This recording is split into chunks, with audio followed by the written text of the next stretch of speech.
Hi, this is Elvis Dean for thecreativecow.net. I get a lot of email every week about how to do the charmed Orbing effect or a Star Trek beam-up effect, and the current explanation on my website doesn't seem to cut it for most people. So I thought I'd do a video tutorial here to show a little more detail of what I exactly do to get the effect right. So here we have a little clip of me standing in a field spreading my hands out, and we've also got a clip of just the empty field. Now, you could do this in any program. I'm using After Effects 7 in this case, but you could use any video editing program. All we're going to do here is do a little crossfade. So I'm just fading out the opacity between the layer of me standing in the field and the field itself. So now, once we play that back, here I stand and turn and spread my arms, and boom, I'm gone. Alright. So what we're going to do with this now is we're going to use this as our backdrop in Particle Illusion, and we're also going to take this as a reference, just one frame of it. So I'm going to go to Composition, Save Frame As, File. And now I'm going to just render this out as a PNG file, just one single frame, where I want to generate my mask from. So we're going to just use this sort of as a reference to paint.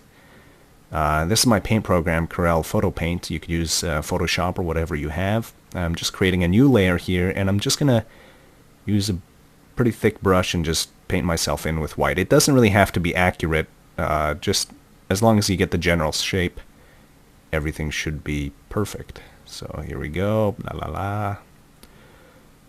And now what we're going to do with this is we're going to create an alpha channel that we're going to use Particle Illusion to tell Particle Illusion where to make the particles appear from. So here's our mask, or our layer, sorry. And what we're going to do is create mask from object. And then I'm going to say save as channel. What that'll do is allow me to save it as an alpha channel. Now if we look into the alpha channels, that's basically what our alpha channel is. It's just white on black.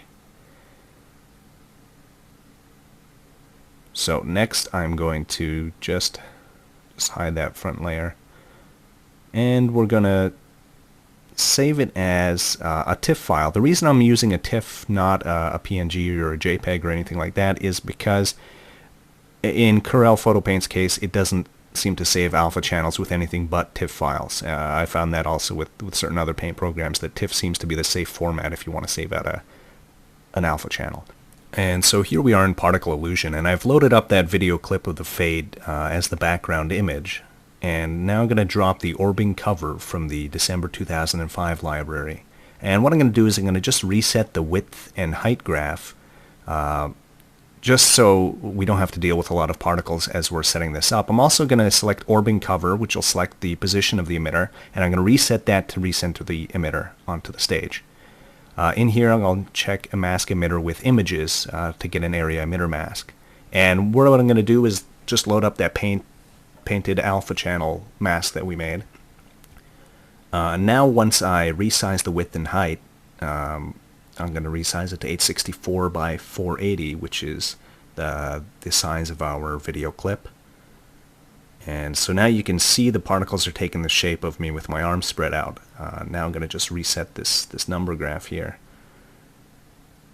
just so we get the particles at the right spot. So I'll drop it down to 0, move to about frame 41, set a 0 keyframe there, and a couple of frames later just bump that up to 100. And so the particles start appearing, and they're going to go away. So there we go, I spread my arms out and I'm covered up in particles. So now we're going to also grab the Orbing beam emitter and drop that onto the stage at frame 1. And again, now I'm going to go into the properties and use mask emitter with images, loading up that same mask that I used before. So paint over me mask.tiff, open it up. And now once we go back in there, we've just got to make some adjustments again to the width and height to make them the same as the size of the project. 864 by 480. 480. Alright. And now the number graph, we've got kind of a big blob of particles there. So I'm going to drop that down to 0, and at about frame 50, I guess, is when we're going to have our increase of particles. Not too many. And there we go. So now we've got me beaming away. If you really wanted to spruce this up a little more, what you can do, rather than just fading your actor out between the two shots, you could also put sort of a blur effect on them. If you want to take the time, you could do as is shown in the Disintegrating a Person tutorial.